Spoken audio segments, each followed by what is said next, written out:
आज जो बातें मैं आपको बताने जा रहा हूँ वो शायद आपको अजीब लग सकती है, लेकिन यही सच है। बेहद शातिर लोग इन बातों का यूज करते हैं लोगों को मैनिपुलेट करने में, उन्हें इन्फ्लुएंस करने में और अपना फायदा करवाने में। जिंदगी में ऐसा टाइम भी आता है जब हमें चालाकियां करनी होती है। इससे हम किसी का नुकसान नहीं करते, लेकिन अगर आपको इन चालाकियों के बारे में पता है तो आप लॉस से बच सकते हो। ये बातें मैं आपको रॉबर्ट ग्रीन की best selling book the 48 laws of power से बताने वाला हूँ। So let's start. नंबर 1, से लेस देन नेसेसरी। एक बार एक मुजरिम को फांसी होने वाली थी। जैसे ही फांसी का समय नजदीक आया और उसे फांसी लगाई गई तो उसकी रस्सी टूट गई। उस समय रस्सी का टूटना भगवान की देन माना जाता था और अक्सर मुजरिम को माफ कर दिया जाता था। ये सब होने के बाद सैनिक ने सारी बात राजा को बताई। राजा उसकी सजा माफ करने ही वाला था, तभी पास खड़े राजा के एडवाइजर ने सैनिक से पूछा कि क्या मुजरिम ने जमीन पर गिरने के बाद कुछ कहा था। तो सैनिक ने कहा हाँ, वो कह रहा था कि राजा एक ढंग की रस्सी नहीं बनवा सकता, राज्य क्या खाक चलाएगा।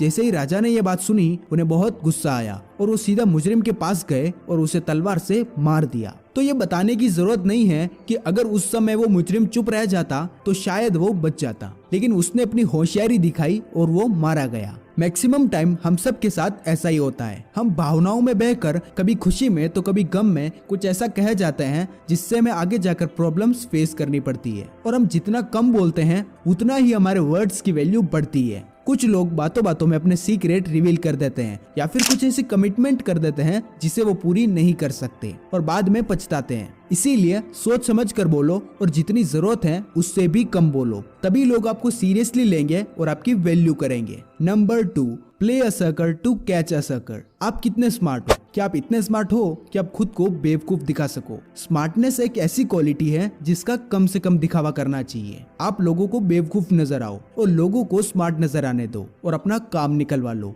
हिंदी में एक कहावत है कि मुश्किल समय में गधे को भी बाप बनाना पड़ता है। अगर आप लोगों को ये दिखाते हो कि उनका इंटरेस्ट, उनकी हॉबीज आपसे ज्यादा अच्छी है तो वो आप पर ज्यादा ट्रस्ट करने लगते हैं। वो आपको अपने पास रखना चाहते हैं क्योंकि जब आप उनके साथ रहते हो तो वो बेटर फील करते हैं। Number 3, conceal your intentions. आप किस मकसद से काम कर रहे हो ये जाहिर मत होने दो। इससे आपके कॉम्पिटिटर अंधेरे में रहेंगे और कोई एक्शन नहीं ले पाएंगे। अगर उन्हें ये अंदाजा ही नहीं होगा कि आप आगे क्या करने वाले हो तो वो अपना प्लान भी नहीं बना पाएंगे। इससे आप उन्हें गलत दिशा में काफी दूर ले जा सकते हो और उन्हें कंफ्यूज कर सकते हो। और जब तक उनको आपके इरादों के बारे में पता चलेगा तब तक काफी ज्यादा देर हो चुकी होगी और वो कुछ नहीं कर पाएंगे। ज्यादातर लोग खुली किताब की तरह होते हैं। वो मौका मिलते ही अपनी सारी बातें दूसरों को कह देते हैं और अपने थॉट्स को एक्सप्रेस कर देते हैं। वो अपने प्लान्स के बारे में लगातार लोगों को बताते रहते हैं कि वो आगे क्या करने वाले हैं। वो ऐसा कई वजह से करते हैं। सबसे पहला, अपने गोल्स और फ्यूचर प्लान्स के बारे में बताने की अर्ज नेचुरल होती है।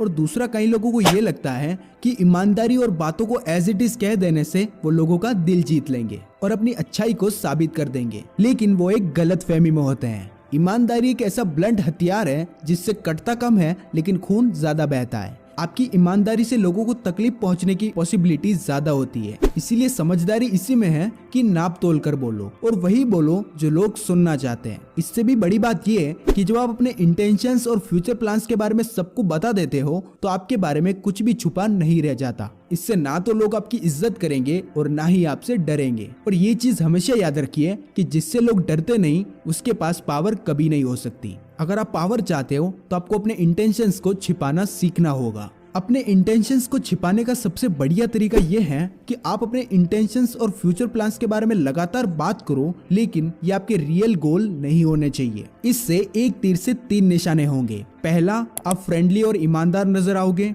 दूसरा, आप अपने इरादों को छिपा लोगे और तीसरा, आप अपने कॉम्पिटिटर्स को मिसलीड कर सकते हो। Number 4, be royal in your own fashion. ये कहा जाता है कि आपको दूसरों के साथ वैसा ही बिहेव करना चाहिए जैसा आप चाहते हैं कि लोग आपके साथ करें, लेकिन रॉबर्ट ग्रीन कहते हैं कि आपको खुद को इस तरीके से ट्रीट करना है जैसा आप चाहते हो कि लोग आपको करें। अगर आप एक रूम के अंदर कॉन्फिडेंस के साथ एंटर करते हो तो लोग आपकी गलत बात को भी सही मान लेंगे, लेकिन अगर आप सही होते हुए भी नर्वस होते हो तो लोग आपकी बात को सुनने से पहले 100 बार सोचेंगे। इसीलिए इस तरह से काम करो जैसे आप कोई किंग या फिर क्वीन हो और आपके हर एक्शन में रॉयल्टी झलकनी चाहिए। इससे जो भी आपसे मिलेगा आपके साथ इसी अदब से पेश आएगा। अक्सर हमें सिंपल और डाउन टू अर्थ रहने के लिए कहा जाता है, लेकिन इस चक्कर में कई बार हम इतना झुक जाते हैं कि लोग हमें फॉर ग्रांटेड लेने लगते हैं। इसीलिए अपने आप को सिंपल नहीं रॉयल बनाओ, तभी लोग आपकी वैल्यू करेंगे। Number 5, get others to do the work for you but always take the credit. अपने गोल्स तक जल्दी पहुंचने के लिए